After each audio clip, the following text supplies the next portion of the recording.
그분들을 가르치고 있고 그 과가 이제 폐강이 돼서 국제개발대학원에서 가르치면서 한동대학교에서 성경과 히브리어를 가르치고 있어요. 너무 잘 보이네요. 고맙습니다. 고맙습니다. 제가 이렇게 도와주는 분들에 대해서 너무 감사하게 생각을 하고 참 좋습니다. 그래서 어떻게 이제 이은택 목사님하고 연결이 돼서 오늘 이 교회에 오게 됐습니다. 너무 초청해 주셔서 고맙고요. 저는 히브리어가 전공입니다. 이스라엘 예루살렘 히브리 대학교에서 3년 동안 또 히브리어를 전공을 했고 미국에서도 구약학을 전공을 했습니다.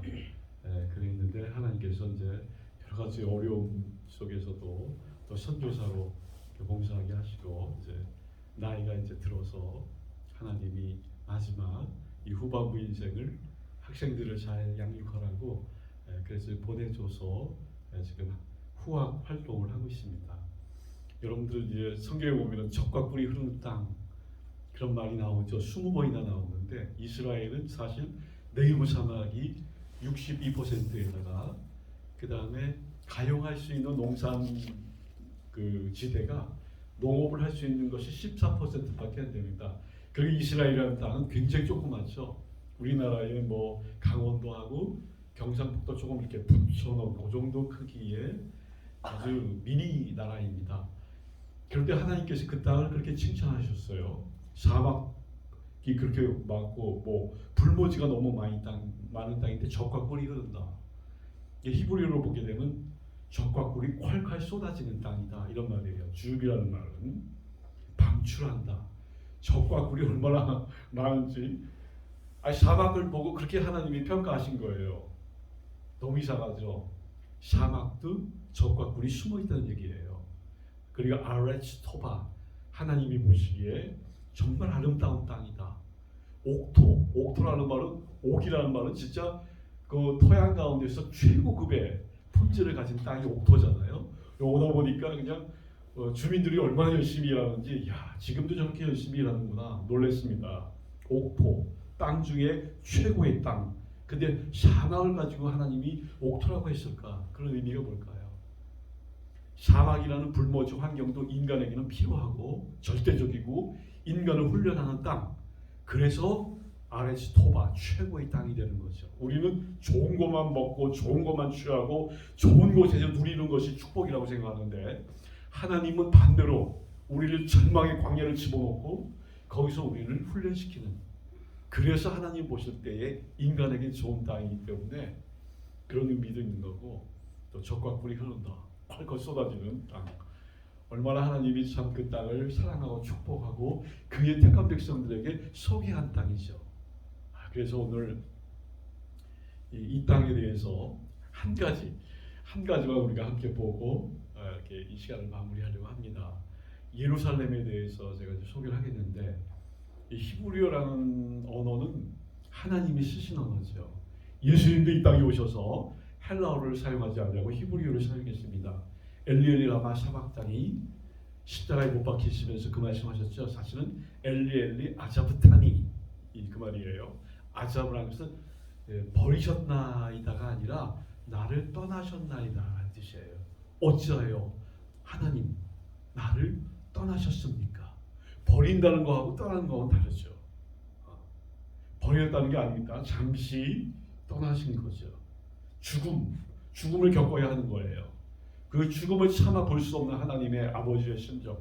그래서 떠나 계시는 거죠. 이렇게. 그 죽어야 되는 거예요. 그분은. 그래야 인류를 구원할 수 있으니까. 그렇죠. 죽어야만 되는 거예요. 그분의 사명은 이 땅에 와서 죽는 겁니다. 우리는 사명같이 갖고 살아야 되죠. 사명이 있어요. 우리가 나이가 먹어서도 사명이 있어요. 이 육신이 쇠하여 눈을 감을 때 십자가 보게 하소서. 얼마나 아름다운 찬양이에요.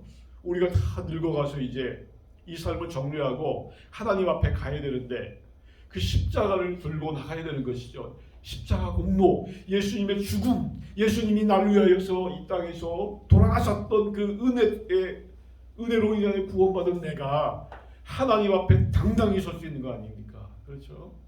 그래서 죽을 때까지 우리는 하나님이 내게 주신 신앙의 미션을 갖고 살아야 되겠죠.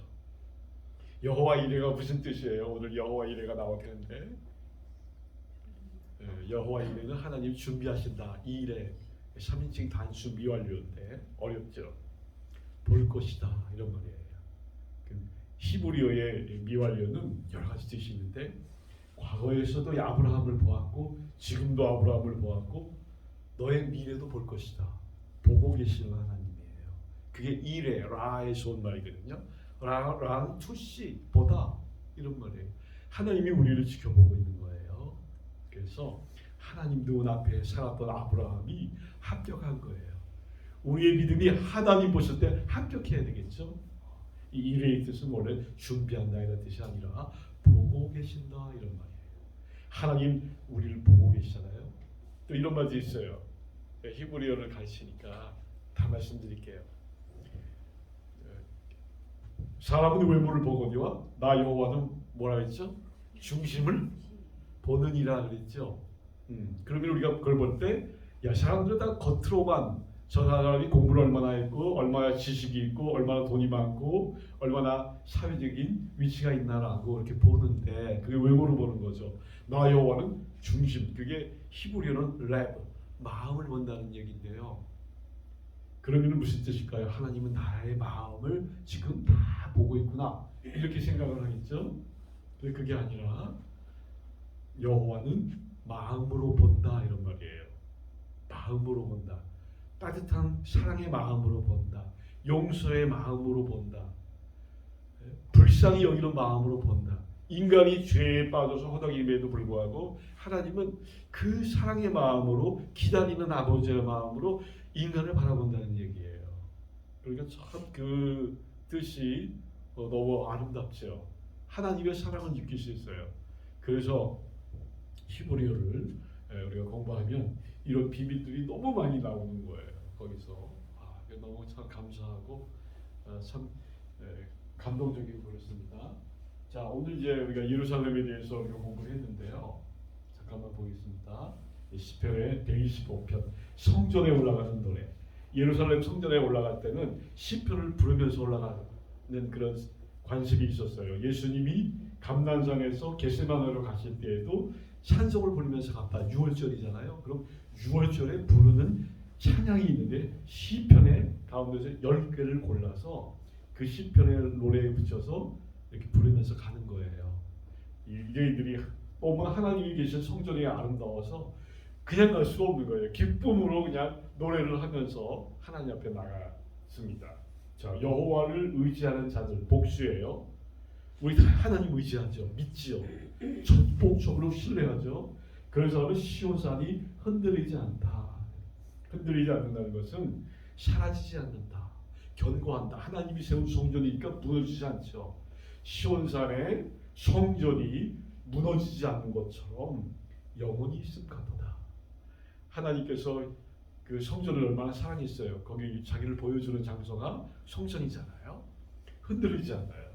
그리고 산들이 예루살렘으로 들어온 것 같이 내가 오면서 보니까 이 원성교회가 원수도 회개시켜 찬송케 하는 교회, 원성교회죠. 이 원성교회가 산들이 이렇게 둘러쳐 있어가지고 여기가 예루살렘 같은 거예요. 그죠? 놀랬습니다. 이렇게 오는데 산들이 첩첩이 이렇게 옛날에 가야 제국의 이 중심지가 여기 아닙니까? 내가 오늘 처음 알았어요. 오면서 지리 공부하면서 이렇게 왔는데 야 이게 참 멋진 동네구나. 예? 산들이 예루살렘으로 들어온 것 같이 그의 백성을 하나님께서 다 이렇게 둘러주시겠다 이렇게 말씀하셨어요. 이게 얼마나 참 고마운 겁니까? 하나님은 자기를 믿는 자들에게 최선을 다하시는 하나님이세요. 둘러주신다, 보호하신다, 책임져 주신다. 그렇죠. 그리고 하나님이 함께 해주신다. 특별하게 사랑으로 품어주신다는 얘기죠. 이 얼마나 하나님의 사랑이 커요. 이 산들을 여러분이 주변에 바라보면서 이게 예루살렘 같은 곳이구나 여러분들 그렇게 기억하시면 되겠습니다. 그리고 시온이라는 것은 예루살렘을 말하고 또 더 크게는 이스라엘 전체를 또 말하는 단어가 되기도 돼요. 우리가 시온으로 돌아가자 이런 말이 나오잖아요. 그 말은 이스라엘 땅으로 돌아가자 이런 말이 되는 겁니다. 이렇게. 자, 이 예루살렘 정말 전무후무한 신구약 성경 가운데서 가장 중요한 도시가 예루살렘이죠. 왜 또 중요해요? 예수님이 거기서 십자가 처형을 당했잖아요. 예수님이 뭐 뉴욕에서 죽지 않았습니다. 그래서 예수님이 뭐 저 런던에서 안 죽고 예수님이 돌아가신 곳은 예루살렘이에요. 예루살렘의 뜻은 Foundation of Peace, 평화의 기초다, 평화의 터전이다, 이런 말이 있어요. 정말 그 평화라는 샬롬, 다 같이 샬롬 해볼까요? 샬롬. 다 같이 샬롬. 이스라엘 사람 유대인들은 만나면 샬롬하고 인사해요. 샬롬이 무슨 뜻이죠? 평안이죠. 예루살렘, 샬렘, 샬롬 똑같은 말이에요. 그 샬롬은 평화라는 뜻인데 이게 한문으로 보면은 평평하게 된다는 뜻이잖아요. 평평하게 될 화자를 써서 그러면 평평해지면 어때요? 너무 기분이 좋죠. 편안하죠. 근데 히브리어의 평화는 그런 뜻이 아니에요. 이 살렘은 pay off, 완전히 빚을 청산하다. 돈 여러분이 만약에 10억의 빚을 줬어요. 은행에다가. 그러면 매달 돈 내야 되죠. 이자 내야 되죠. 또 원금 갚아야 되죠. 이 10억이라는 무게가 너무너무 크죠. 이 평생을 못 갚는 거예요. 빚을 졌어요. 근데 누가 대신에 어떤 지인이 탁 나타나서 너 10억 빚 졌지? 내가 갚아줄게. 하고 그 10억을 다 갚아주는 거예요. 그러면 돈이 없어졌을 때는 내 마음이 어때요? 와, 너무 기쁘죠. 그게 바로 샬롬이에요. 히브리의 원뜻이. 그래서 인간이 죄로 인하여서 죄짐에 눌려 있는데 예수님이 와서 대신 죄를 다 이걸로 갚아줘야 되잖아요. 자기의 몸과 피와 죽음으로 갚아주시고 죄짐에서부터 우리를 해방시킨 거예요. 빚더미에서 해방한 것처럼 죄의 빚더미에서 우리를 해방한, 그게 평화예요. 그 말씀 그대로, 히브리어에 담겨진 말씀 그대로 예수님이 이 땅에 오셔서 그렇게 하신 거예요. 예루살렘 평화의 기초가 되는 곳에서 주님 죽으시고 교회가 예루살렘에서도 시작했잖아요. 여기까지 왔어요. 하나님의 교회가. 와, 거기서부터 여기까지 얼마나 멀겠어요. 직선거리로 8,000km인데 8,000km의 그 복음이 산을 넘어서 이 고령군까지 도착해서 여러분들이 구원받는 백성이 되는 놀라운 축복을 얻은 거죠. 특별한 거예요. 이 자리에 앉아 있다는 것이. 그런데 예루살렘 시작된 복음이, 이 예루살렘에는 근데 참 아이러니컬하게도 세계의 종교, 3대 종교의 시작한 점이 예루살렘입니다. 첫 번째 유대교인은 뭐예요? 예수님하고 성령을 거부해요. 신약 성경을 마귀의 책이라고 생각해요. 근데 하나님을 믿어요. 여호와 하나님을. 이상하죠. 통곡의 벽에 가서 기도할 때 유대인들이 믿는 하나님이 정말 내가 믿는 예수 하나님인가? 한 그런 착각이 들 정도로 제가 예루살렘에 살 때에 그런 느낌을 많이 받았습니다. 그런 유대인들이에요. 하나님, 아브라함, 뭐 구약 성경을 다 믿는 그런 사람들인데 예수님을 안 믿어요. 그리고 기독교가 이제 출발한 곳이 예루살렘이죠.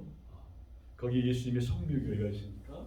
그다음에 이슬람교 주후 7세기에 거기서부터 모하메드가 승천했다는 얘기이기 때문에 거기서 이슬람교가 이제 태동하게 됩니다. 이 3대 종교. 그러나 기독교는 종교가 아니죠. 기독교는 진리입니다. 세상 사람들이 종교를 묻기 때문에 종교라고 보는 거지, 이게 종교가 아닌 하나님이 인류를 사랑하사 진리의 길로 내신 그 시스템이 바로 우리가 믿는 기독교, 예수님의 사랑의 종교죠. 자, 지리적으로 우리 이스라엘은 성전사는 세계 중심부에 위치하고 있습니다. 지구가 보이죠. 유대인이 만든 건데 지구에 저기 보이는 템플 마운트라고 쓰는 것이 거기에 이제 팔각형으로 보이는 그 동그란 원형, 그것이 이제 오늘날의 예루살렘 옛날의 성전 자리, 제1차 성전, 2차 성전, 솔로몬의 성전과 그 수룹바벨 성전과 그 수룹바벨이 나중에 헤롯에 의해서 이렇게 넓어지게 되죠. 그 성전이 있던 자리에, 그 성전 자리에 저기 네모 반듯하게 있었습니다. 그 성전이 묻어있는 터에 주 7세기 때 거기서 저 이슬람교가 들어와서 저기다가 세운 겁니다. 그래서 이슬람교의 제3대 성소가 중에 하나인데 1대 성소는 메카, 2대는 메디나, 3대 성소는 바로 예루살렘입니다. 그래서 예루살렘은 절대 이슬람교 사람들 포기하지 않습니다. 그런데 이 땅은 지금 저 고기 보이는 곳은 지금 이슬람 사람들이 차지하고 있어요. 그리고 옛날에 그 거기에다가 성전 자리에다가 이슬람 성소를 만들어 놓은 거죠. 굉장히 참 아이러니컬하죠. 그리고 이 예루살렘을 가셔서 성경, 예루살렘 성경의 중심지죠. 유대인들을 가르쳐서 뭐라고 얘기한 별명을 붙였는데 유대인들은 예루살렘으로 가는 자들이다. 그러면서 예루살렘에서 1년에 한 번씩 우리가 유대인들이 모여서 축제를 하잖아요. 6월절 축제, 칠칠절, 오순절이라고 하는 칠칠절 축제, 그 다음에 초막절 축제.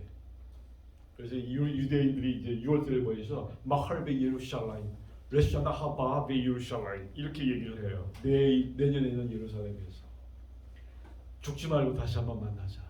그러면서 헤어질 때 그런 인사를 해요. 레샤나 하바 베 예루살렘 이렇게 내년에 꼭 우리가 다시 오는 새해에 다시 만나자. 그렇게 참 예루살렘은 그들에게서 참 너무나 고향과 같은 포기할 수 없는 곳이죠.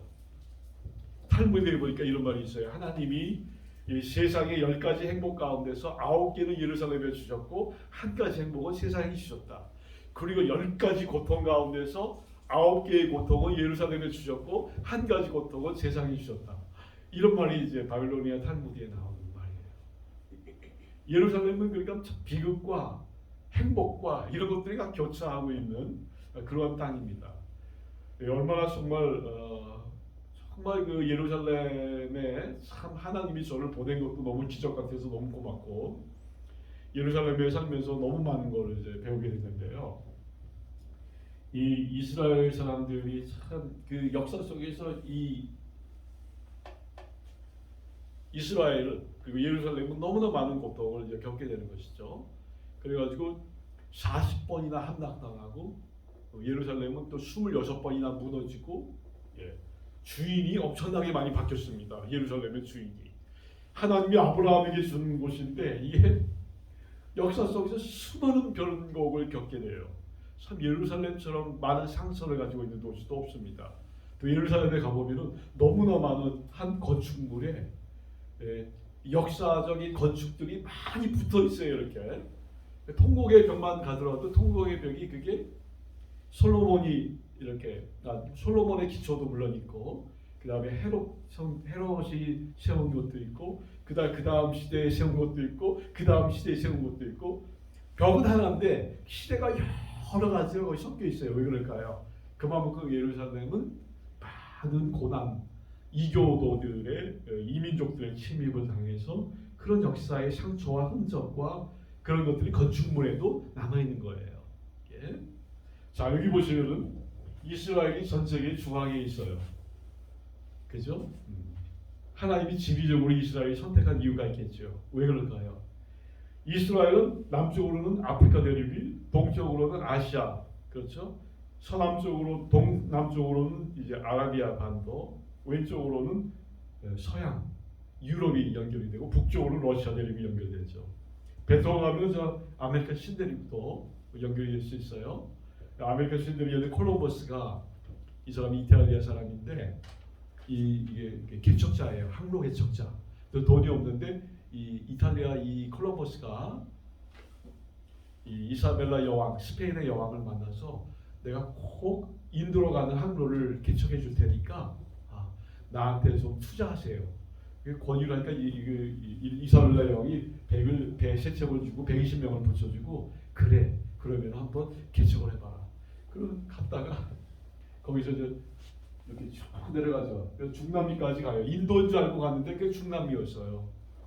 그래서 중남미의 엘살바도르의 수도 산살바도르에 도착해서 그 이름은 산살바도르라고 이름을 줘요.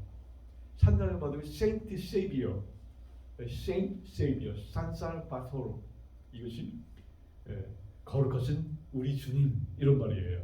엘살바도르의 수도죠. 그런 이름을 이제 붙이게 되는 거예요. 그리고 또 원래는 또 이 사람이 에덴 동산을 찾으러 나갔다가 그걸 발견한 거예요. 15세기 종교개혁 그 바로 전에 그런 사건이 있었습니다. 아무튼 이스라엘의 운명은 전 세계의 중심지에서 복음을 전해야 되는 여호와를 아는 지식을 온 세상의 열방에 증거해야만 하는 이 사명을 가진 국가입니다. 선교적 국가예요. 이스라엘이 하나님 택한 민족은 택한 이유가 있습니다. 그건 뭐냐면 하나님을 모르고 떠난 사람을 데려오는 이 노동자의 사명, 일꾼의 사명이 이스라엘이 원래 주신 하나님의 사명입니다. 근데 선민의식으로 또 내셔널리즘, 국가주의로 그 다음에 또 선택받았다는 그런 생각에 사로잡혀서 그러한 하나님의 일을 감당하지 않고 인간적으로 자기 중심으로 살게 되죠. 그러니까 교회가 자기 중심으로 살게 되면 이스라엘이 자기 중심으로 살게 된 것처럼 멸망을 당하는 그런 일들도 생겼습니다. 그러니까 종이 해야 할 일을 감당해야 되는데 하지 못한 거예요. 그러므로 말미암아 국가가 그냥 파산돼 버리죠. 바벨로니아에 그냥 성전도 다 부서지고 두 번이나 부서졌죠. 그 다 이산 집단이 됐죠. 제1차 586년에 바빌로니아를 하나님 보내서 성전을 무너뜨리고 국민을 흩었습니다. 그리고 주 70년에 또 2차 예루살렘 성전이 티토스 로마의 장군에 의해서 무너지게 되죠. 다 국민들이 이산돼 버렸죠. 그런 참 하나님의 백성이 하나님의 미션에 충성하지 못할 때에 당하는 환란이 바로 그런 것들입니다. 그래서 하나님의 백성은 반드시 하나님이 우리에게 부탁한 일을 잘 이루어드리는 그 믿음의 사람이 되어야 되는 거죠. 이런 말이 있어요. 히브리어도 모음교가 없는데 제가 이스라엘에서 모음교 없이도 공부했기 때문에 읽으시세요. 아레스 이스라엘 요셉의 베엘자토 쉘 올라 예루살렘 베엘자타 쉘 아레스 이스라엘 이런 말입니다. 이게 이제 미드라시라는 유대 문서에 나오는 말인데 아레스 이스라엘의 땅은 베엘자오트 샬 그래서 올라온 세상이에요. 세상의 중심지 안에 위치하고 있고 그리고 예루살렘은 이스라엘 땅 안에 중심부에 위치하고 있다. 이런 말입니다. 세상 안에는 이스라엘 땅 안에는 예루살렘이 핵심이다. 중심이다. 하나님이 선정한 곳이다. 이런 말이죠. 그만큼 유대인들은 자기네가 세상의 중심이라고 생각해요. 왜 하나님이 중심 꼭지점을 주셨어요? 세상을 섬기라고. 세상을 위해서 기도하라고. 세상을 데리고 오라고. 그래서 하나님 진리적으로 그 중심부에 주신 겁니다. 이 예루살렘은 4,000년의 역사를 가지고 있는 땅입니다. 여러분이 성경에 보면은 살레만 멜기세덱이 나오잖아요. 아브라함이 11조를 드리죠. 그 내용이 창세기 13장에 나온 걸 기억하시잖아요.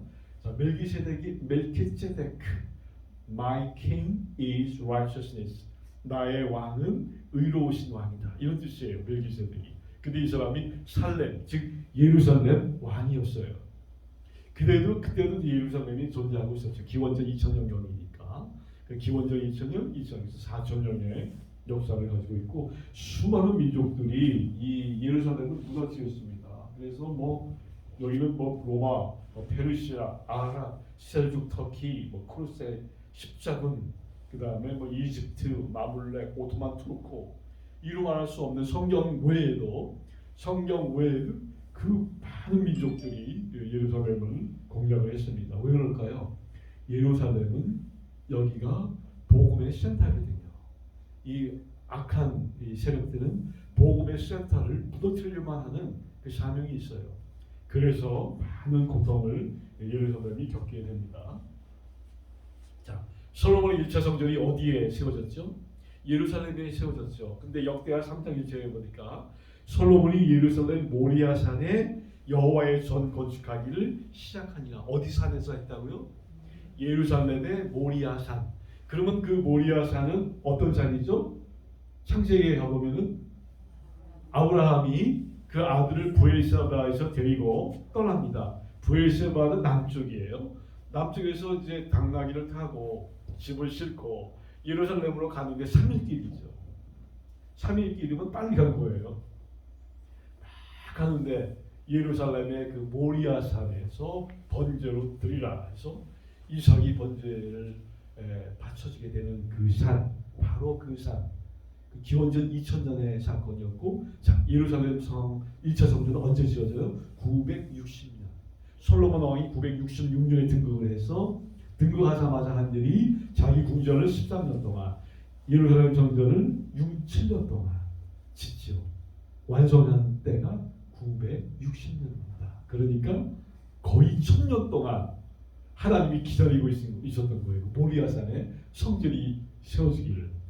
그리고 아브라함의 그 독자를 바쳤던 그 희생적인 그 산에서 그 성전을 지은 거예요. 그러니까 얼마나 이게 과거에 조상 때부터 내려왔던 그 고백의 성산 위에 성전이 세워진 거니까 얼마나 이게 의미가 큰 거예요. 하나님이 너희와 지속적으로 그 약속을 지키기 위해서 지금까지도 함께 하였다는 것을 보여준 거죠. 1000년 이후에 세워진 거니까. 야, 이게 참 놀라운 하나님의 그 참 배려, 관심 이런 거라고 볼 수 있어요. 이렇게 아름다운 성전을 지었습니다.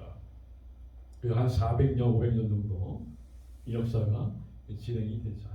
그 400년 정도 됐다가 나중에 이것도 무너지게 됩니다. 자, 모리아산을 제가 보여드릴게요. 진짜 오늘날의 예루살렘인데요. 이 예루살렘에 여기 보게 되면은 노란 색깔로 사각형이 보이죠. 여기가 이제 템플 마운트, 즉 모리아산 또는 성전산이라고 얘기하는 건데, 그 중앙에 보면은 노란 색깔의 오바르 성전이 보이죠. 거기가 지금 AD 7세기에 691년에 세워진 이슬람 사원입니다. 그 전에는 960년에 BC에는 첫 번째 성전이 아까 보여준 것이 세워졌었고, 그것이 이제 무너지게 되죠. 586년에. 그리고 이제 수룹바벨에 의해서 돌아와서 바로 그 자리에 다시 성전이 세워지는데, 그 성전이 나중에 신약 시대에 와서 헤롯 대제에 의해서 2배로 확장됩니다. 그게 이제 BC 18년에서 AD 64년까지 거의 82년 동안 제2차 예루살렘 헤롯 성전이 지어지게 되는 거예요. 굉장히 오랫동안 지어집니다. 성경에 헤롯 임금님이 나오죠. 헤롯 임금이 6명 나옵니다. 헤롯이 죽었는데 또 나오잖아요. 그 왜냐하면 헤롯 가문의 왕들이 계속 연이어서 통치했기 때문에 그래요. 베들레헴에 유아 학살한 왕이죠. 마태복음 2장에 동방박사를 맞이했던 그 왕이 바로 헤롯 대제, 더 그레이트란 말이에요. 대제란 말은 아무에게나 붙이는 것이 아니라 굉장히 엄청난 공헌을 한 왕에게만 붙여주는 칭호가 대제, 영어로는 the great란 말이에요. 헤롯 the great, 대제. 이 사람이 이제 예루살렘 성전을 짓기 시작합니다. BC 18년에. 이 사람이 언제 등극하냐면 BC 37년에 등극을 해서 전국적으로 엄청난 이제 이 건축 사업을 벌이게 됩니다. 이 사람은 예루살렘뿐만 아니라 다른 나라에 가서도 막 이제 안디옥에 가서도 막 광장을 건설해주고 막 그랬어요. 대단한 사람이죠. 활 속의 명사수에다가 아주 전쟁에 능수능란한 사람이었습니다. 무시무시한 사람이죠. 이 대제가 있었고, 이 사람이 이 베들레헴 유아를 죽이고 나서 그 다음에 하나님이 데려가십니다. 그럼 무죄한 자의 피를 흘린 자는 하나님이 용서하지 않겠다고 했어요. 예레미야서에 상당히 많이 나옵니다. 데려갔어요. 끌려갔어. 어디로 끌려갔어요? 지옥으로 끌려갔어요. 그리고 그 세 아들이 분봉왕, 나눌 분자죠. 이 영토를 세 조각으로 내서 헤롯 안티바스, 헤롯 아켈라우스, 헤롯 빌립이 다스리고, 그 다음에 이들 세대가 나가면서 헤롯 아그리파 1세, 아그리파 2세가 나오는 거예요. 이 두 친구들은 죽은 헤롯 대제의 손자들이에요. 아들들이 아니라. 그리고 마지막 헤롯 아그리파 2세가 64년에 예루살렘 성전을 마감을 합니다. 그리고 나서 7년 후에 로마의 침공을 받아서 그 성전이 돌 위에 돌 하나도 남지 않고 다 무너지는 거예요. 그 무너진 곳이 바로 여기에요. 여러분이 보는 예루살렘 성전이 왜 무너졌을까요? 지성소가 이렇게 되어 있죠. 지성소. 성전 안에는 성소가 있고 지성소가 있죠.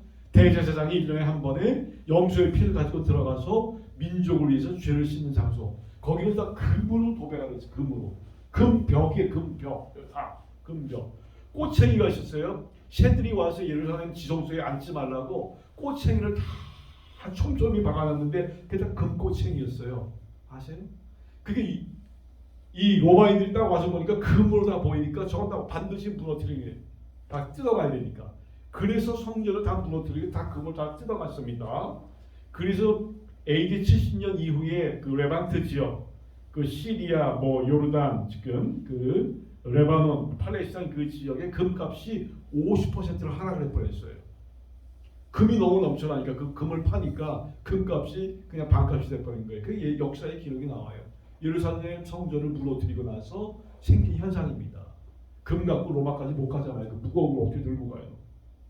예, 바로 그런 거예요.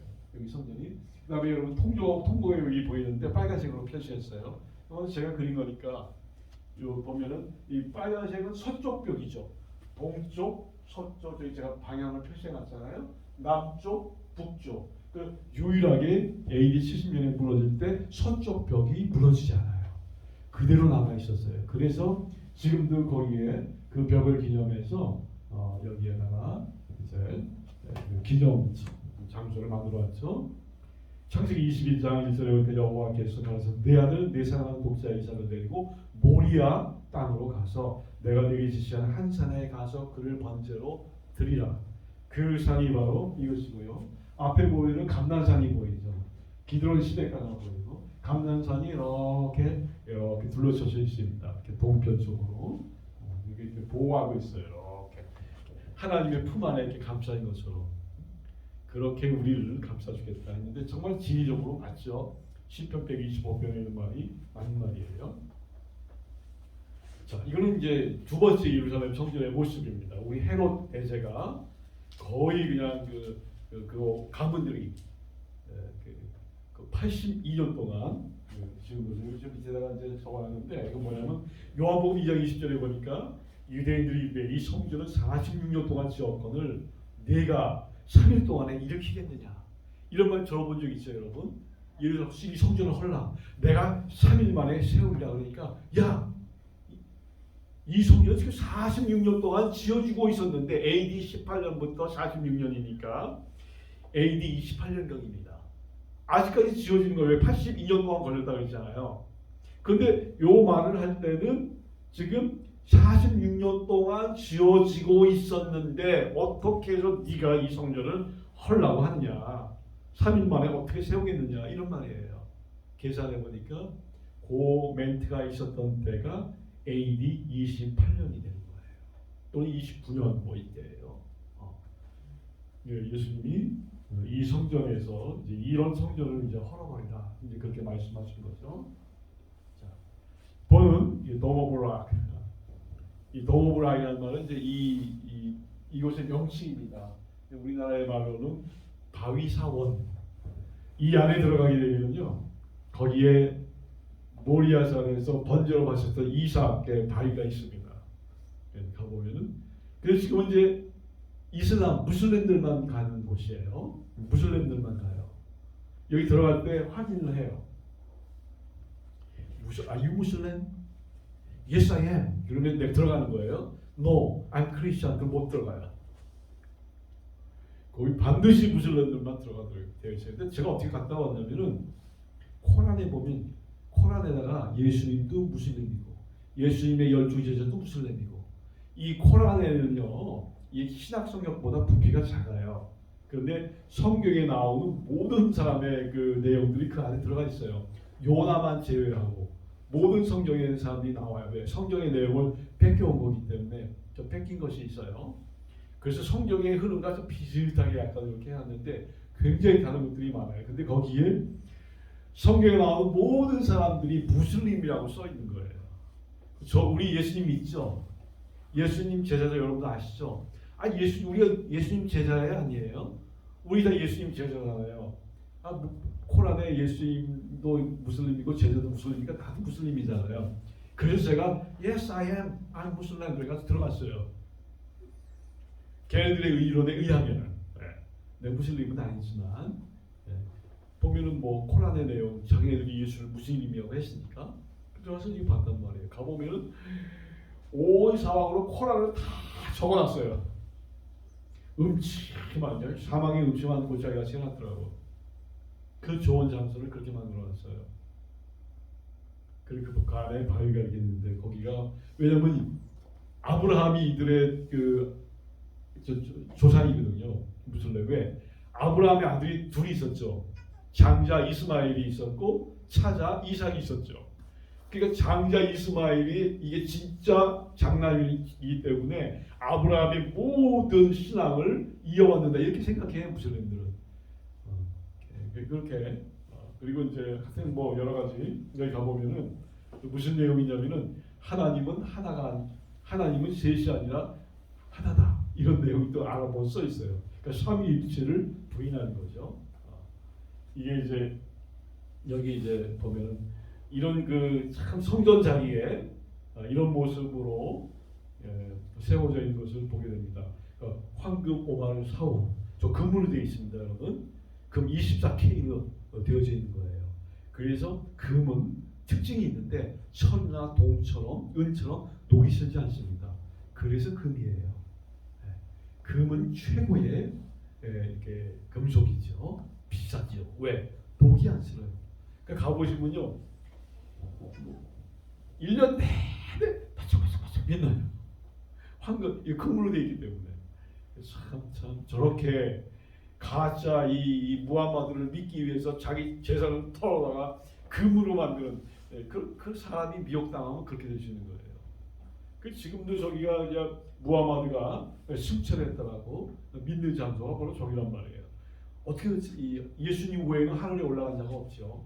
물론 예수님이 올라간 하늘과 그 다음에 또 예수님은 창조주시니까 올라간 사람 또 두 사람이 있죠. 누가 올라갔어요? 에녹과 엘리야죠. 그 외에 하늘로 올라간 사람은 없습니다. 그런데 이제 그렇게 얘기를 해서 이 장소가 지금까지 예배의 장소. 와 있는 사람 전부 다 무슬림들이에요. 이 통곡의 벽이죠. 이 통곡의 벽은 저기 막 기도 이게 아까도 말한 것처럼 성적 벽인데 무너지지 않았던 벽이에요. 헤롯 대제가 세웠던 그 벽이에요. 그 보면은 저기 막 쪽지들이 많이 있는데 거기다 막 기도 제목을 갖다가 꽂아놔요. 저도 이제 예루살렘 살 때 가서 많이 기도했습니다. 가서 어떨 때 기도하는데 이렇게 제가 기도하는데 거기 돈도 누가 돈을 갖다 놨더라고. 그래가지고 제가 돈을 빼갖고 왔어요 그때. 하도 가난해가지고 기도하러 갔다가 거기 돈이 막 그냥 많은 돈은 아닌데 기도 제목하고 돈을 갖다가 내가 이렇게 박아놓고 비닐 위에다가. 그래서 이제 뭐 가져온 뭐 범죄인지 모르겠는데 지금 생각해 보면은 그때는 뭐 그렇게 생각도 했었습니다. 사람들이 이게 비신적인 거죠. 기도는 골방에서나 어디서나 할 수 있는 거지. 거기다가 뭐 기도 제목을 갖다 붙여놓는다 그래가지고 그 기도가 무슨 효과가 있겠습니까? 그렇죠? 누가 펴서 그 기도를 저기서 꺼내가지고 펴서 읽어주겠습니까? 기도는 자기가 해야 되죠. 그리고 꼭 여기 가서 기도를 해야 된다는 건 아니잖아요. 그렇죠? 예수님이 하신 말씀이에요. 골방에서 아무도 보이지 않는 곳에서 기도하라.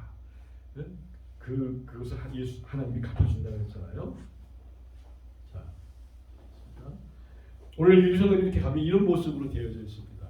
이게 1517년에 오스만 투르크가 이슬람 제국이죠. 400년 동안 이스라엘을 다스리게 되는데 그때의 슐라이만 대제라는 사람이 슐라이만이라는 것은 아랍어로 솔로몬이라는 뜻이에요. 그 슐라이만 대제가 여기를 이렇게 만들었습니다. 이렇게 오늘날 가봐도 이제 이런 포메이션으로 되어져 있어요. 근데 크기는 1km, 1km.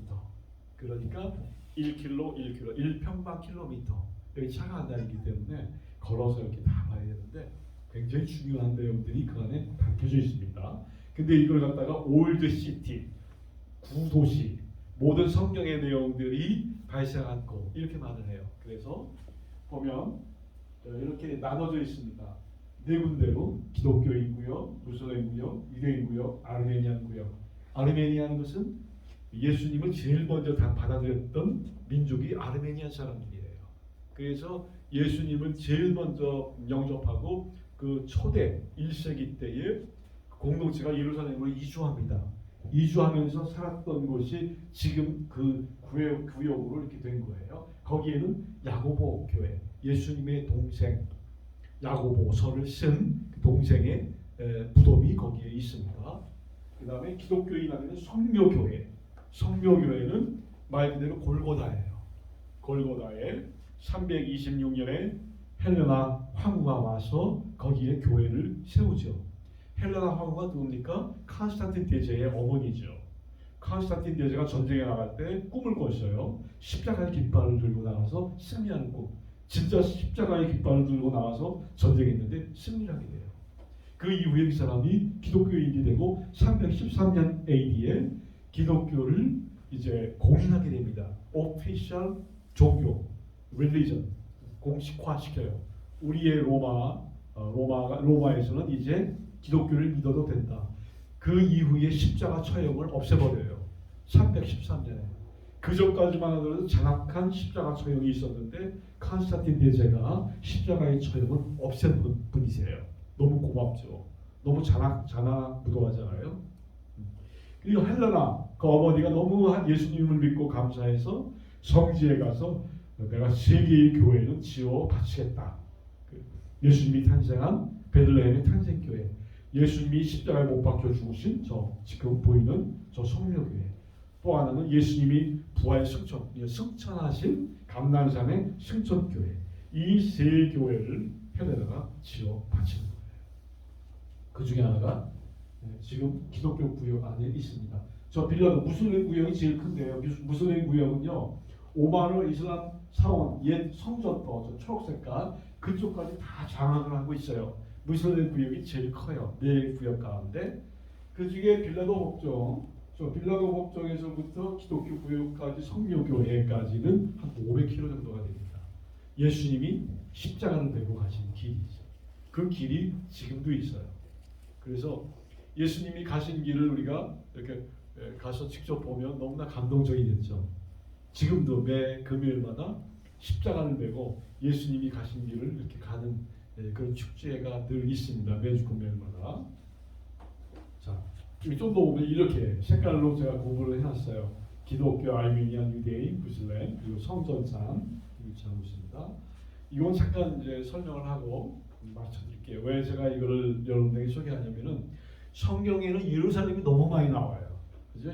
신약에도 예루살렘 나오고 또 그다음에 바벨로니아 포로 갔다 왔을 때 예루살렘이 나오고 또 예루살렘이 창세기에도 나오고 또 예루살렘이 또 어디 나와요? 뭐 사사기 뭐 전반적으로 다 예루살렘이 다 안 들어간 책이 없을 정도로 예루살렘이 나오는데 이 예루살렘이 역사적으로 이게 지리가 많이 바뀌어지는 거예요. 그러니까 창세기의 예루살렘과 예수님 당시 예루살렘이 다르다는 거예요. 그래서 성경을 읽을 때에 여러분들이 이렇게 혼돈하지 않고 내가 지금 읽는 성경에서는 예루살렘이 이렇게 생겼구나, 이렇게 이제 좀 지식을 쌓으라고. 우리가 나이가 노쇠해도 성경을 읽어야 되잖아요. 읽고 이 성경을 내가 살아야 되는 거니까. 그래서 제가 이렇게 말씀을 드려요. 자, 한번 보겠어요. 여기 이제 이게 노란 색깔로, 이게 제가 그린 거기 때문에 이게 설명을 이렇게 반할 수가 있어요. 노란 색깔로 보이는 것이 이제 오늘날의 예루살렘입니다. 이것이 언제 세워졌다고요? 1517년 이후에 오토만 제국 대제 솔로몬 왕, 슐라이만 대제가 여기를 지었는데요. 다윗 시대의 예루살렘이 있을 거 아니에요. 그 다윗 시대의 예루살렘은 바로 그 아래 오늘날의 올드시티 예루살렘과 다른 저렇게 장방형으로 생긴 약간 호박같이 생긴 초록색깔, 거기가 예루살렘이었어요. 그러니까 사무엘하 5장 10절에 보니까 다윗이 시온산성을 빼앗았으니 이는 다윗성이라 시리오 데이빗. 그날에 다윗이 이르기를 누구든지 여호수 사람을 치거든 숲으로 올라가서 다윗의 마음에 미워하는 절뚝바위와 소경을 치라. 다윗이 그 산성에 거하여 다윗성이라 이름하고 밀로에서부터 산으로 성을 둘러싸는다. 그 산성에, 이 산성이잖아요. 이렇게 소복하게 올라갔죠. 이렇게 여기 골짜기가 타이페론 골짜기라는 골짜기가 형성되어져 있는데 그 산성에 원래는 여부스 족속, 가나안 7족속 중에 하나가 여부스 족속이죠. 전쟁을 해서 그 산성을 빼앗고 거기에 새롭게 리모델을 해요. 그래서 이렇게 성을 만들어 놓고 거기에서 평생 다윗이 33년 동안 예루살렘에서 수도로 삼는 거예요. 그러니까 저 안에서 무슨 사건이 일어나죠? 바세바 사건이 일어나죠. 압살롬 반역이 일어나죠. 왕자들의 난 일어나죠. 솔로몬 왕이 즉위하죠. 이런 것들이 그 안에서 이루어진 겁니다. 굉장히 조그만 거죠. 그 다음에 솔로몬 시대도 확장이 돼요. 기원전 970년에서 930년인데 여기 약간 저기 오렌지 칼라빛. 왜냐하면 성전을 세우잖아요. 아버지가 세웠던 예루살렘을 연결시켜서 저 성전산까지 짓게 되는데 빨간 색깔의 오펠이라고 하는 것은 솔로몬의 궁전이에요. 13년 동안 하나님의 성전은 7년 동안 그렇게 지어서 예루살렘을 2배 이상으로 확장합니다. 이게 이제 솔로몬 시대 때 변하는 거죠. 여기서 하나님의 한 말이 뭐죠? 그 성전을 짓고 역대하 7장 14절에 보니까 내 이름을 일컫는 내 백성이 그 악한 길에서 떠나 스스로 겸비하고 기도하여 내 얼굴을 보하며 하나님의 얼굴입니다. 하나님의 마음이 아니라 얼굴 대면을 해야 되는 거예요. 하나님의 얼굴을 구할 때 내 마음이 하나님의 얼굴을 보라볼 때 내 마음에 하나도 껄낌이 없어요. 그게 하나님의 얼굴을 구하는 거죠. 부끄러우면 얼굴을 이렇게 낮추잖아요. 가인이 죄를 짓고 나서 이 얼굴이 땅에 떨어졌다. 나파 힘을 열어 얼굴을 못 드는 거예요. 이렇게. 죄를 지은 사람은 얼굴을 못 들어요. 얼굴을 구한다. 양심의 청결을 말하는 거죠. 내가 하늘에서 듣고 죄를 용서하고 그 땅을 고칠 것이다. 들어주시고 해결해 주시고 그 다음에 픽스 완전히 어려운 문제점들을 해결해 주겠다. 이게 저 예루살렘 성전을 짓고 하나님이 해주신 말씀입니다. 너무 감사하죠. 이게 이제 이렇게 그림이죠. 다윗 시대 예루살렘과 솔로몬의 궁전과 서우기 예루살렘 성전까지. 이게 이제 솔로몬 시대의 예루살렘의 포메이션 생긴 모습입니다. 넘어가죠. 열왕기 시대의 예루살렘은 이제 또 달라져요. 저기 이제 파란 색깔, 약간 분홍 열왕 시대의 확장된 부분이라고 제가 썼죠. 거기를 이제 예루살렘 둘째 구역이라고 불렀어요. 그러니까 예루살렘 첫째 구역이 있고 둘째 구역이 있는데 이게 성경에 나옵니다. 거기 보면은 이제 열왕기하 22장 보면은 22절 여자 선지자 훌다에게 나아가니 예복을 주관하는 샬룸의 아내더라. 예루살렘 둘째 구역에 거주하였더라. 자, 샬룸의 아내 훌다라는 여자가 있었습니다. 여자 선지자. 성경에 여자 선지자가 있죠. 드보라 여자 선지자, 훌다 여자 선지자. 그러니까 여자 가운데서도 하나님이 특별하게 종으로 뽑아서 세우는 사람들이 있어요. 오케이. 하나님이 하시는 일이죠. 하나님이 하시는 일이에요. 근데 이분이 어디에 거하냐면 둘째 구역의 구역 예루살렘에. 그러니까 이 지역을 모르면은 이 둘째 구역이 어디지? 뭐 이렇게 생각할 수 있잖아요. 그리고 열왕기 시대 때는 이미 이렇게 커졌기 때문에 그때 이제 열왕기서를 읽을 때는 예루살렘이 굉장히 커졌구나 이런 각도에서 여러분들이 예루살렘을 봐야 되는 것이죠. 그리고 그때 이제 히스기야 터널이라고 하는 실로암 연못 여러분 아시죠? 요한복음에 나오는 기원샘에서부터 실로암까지 연결하는 터널을 파요. 터널 공사. 이제 산이 있는데 산을 뚫고 들어갑니다. 이렇게 양쪽에서 뚫고 들어가가지고 S자 형태인데 중간에서 만나요. 기가 막히죠. 513m.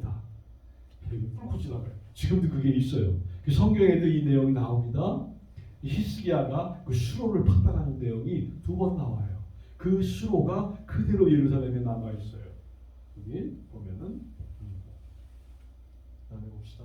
이게 이제 히스기야 왕이 그때 했던 겁니다. 히스기야 왕이 그때 그 벽을 세운 거예요. 벽을 나왔다 그랬죠. 아까 이렇게 둘째 구역에 이렇게 보면은 이렇게 나와 있고요. 그다음에 이제 바벨로니아 포로 이후에는 어떻게 변했을까? 이게 보면은 느헤미야 시대의 예루살렘은 파란 색깔로 이렇게 커져요. 예루살렘과 솔로몬 시대하고도 비슷하죠. 이렇게 하고 거기 보면은 많은 분들이 세우는데 그 성전 예루살렘 성이 무너지고 나서 세운 곳을 보게 됩니다. 이것만 보자. 이건 뭐냐면 예수님 때의 예루살렘의 모습입니다. 그리고 여기 보게 되면 골고다가 바깥에 있죠. 오늘날의 예루살렘에 가면은 이 성이 이렇게 있기 때문에 안에 들어와 있어요. 오늘날에 가서 보면. 그러나 예수님 당시에는 성이 이렇게 삐쭉 올라갔었기 때문에 여기에 성 바깥에 예수님이 십자가 처형 장소인 골고다에서 여기서 이제 처형을 당하게 되는 겁니다. 이게 아래로 걸으게 내려가면서 신약 시대에 통합된 부분이 있습니다. 그래서 예루살렘을 그런 각도에서 이렇게 보시면 되겠습니다. 시간이 이제 많이 됐기 때문에 정리를 좀 하겠습니다. 이거는 너무 중요해서 하나 보여드릴게요. 예수님 당시에는 어퍼시티와 로우시티가 있었는데 윗도시와 아랫도시. 아랫도시는 이 가난한 사람들이 주로 살았고 윗도시는 호화, 메이션과 같은 곳인데 부유한 사람들, 헤롯 땅, 사두개파, 대제사장 이런 사람들이 이제 여기에 사는 거예요. 그리고 이미 예루살렘은 그 당시 예수님 당시에는 5만에서 10만 명 정도가 살고 있었는데 국제 도시로 되어 있어가지고 경마장도 있었고 극장도 있었고 뭐 굉장히 많은 어떤 그 위락 시설들이 갖춰진 곳입니다. 그래서 그리고 이 골고다는 이 바깥에 위치하고 있죠. 그리고 나중에 여기가 커졌는데 이게 헤롯 아그리파 1세 사도행전 12장에 나오는 요한의 형제 야고보를 칼로 죽인 야고보의 형제 맞아요. 야고보죠. 세베리아의 야고보를 칼로 쳐 죽인 그 왕이 나오잖아요. 그 사람이 AD 44년경에 시작해서 여기를 갖다가 이렇게 크게 확장을 합니다. 그걸로 인해서 골고다가 성 안으로 들어가게 된 거죠. 한 번만 이거 다시 한번 정리해 볼게요. 자, 여기 보면은 이제 성전상에 남쪽은 280km, 아니 280m, 485m, 서쪽이 가장 길어요. 그 다음에 315m, 460m, 약간 삐뚤어진 직사각형의 모습을 하고 있습니다. 이렇게. 그 정도 크기고, 그 다음에 다윗의 도시는 아래쪽에 이렇게 위치하고 있고, 여기는 옛날에 그 솔로몬 왕이 자기의 궁전을 지었던 지금 다 무너졌죠. 그러나 여기 화려한 성전과 그 다음에 저기 집들이 있었던 곳이고, 그 다음에 저쪽에 베다니 마을은 감난산 봉우리 넘어서 그렇게 위치했습니다. 예수님이 나귀를 타고 예루살렘 성전에 오실 때는 저 산을 넘어서 아래로 쭉 기드론 시내까지로 내려와서 예루살렘 성전으로 들어오게 되고, 성교교회 노란 색깔 오른쪽에 보면 여기에 골고다가 저렇게 위치하고 있죠. 이렇게 보면서 여러분들이 성경을 읽어갈 때에 좋은 참고가 됐으면 참 좋겠습니다. 이거는 이제 예수님 당시의 성전입니다. 성전이 다 허물어졌지만은 여기 보게 되면은 성전에 들어가는 문이 있었는데 이쪽으로는 2층으로 된 곳은 여기 귀족들만 들어가는 문의 길이었어요. 아무나 못 들어가요. 서민은 못 들어. 서민이 저 훌다 게이트라고 하는 저 남쪽에 있는 문이 3개가 있는데 거기로만 들어가야 되고 여기는 아주 고위 관련 층만 들어가야 돼요. 근데 요 빨간색이 로빈슨 아치라고 하는 그 부분이 다 무너졌는데 그 무너진 것만 보여줄게요. 이거예요. 오늘날에 가면 이런 모습으로 남아 있어요. 원래는 저기가 이렇게 니은자로 이렇게 되어진 것인데 예수님 당시에는 귀족들이 다녔던 길이죠. 근데 무너져가지고 저기만 이렇게 남았어요. 돌 위에 돌 하나도 남지 않냐고 다 무너지리라 한 것처럼 저기가 다 저렇게 무너지고 말았습니다. 이렇게 보면은 여기까지 제가 말씀을 드리겠습니다.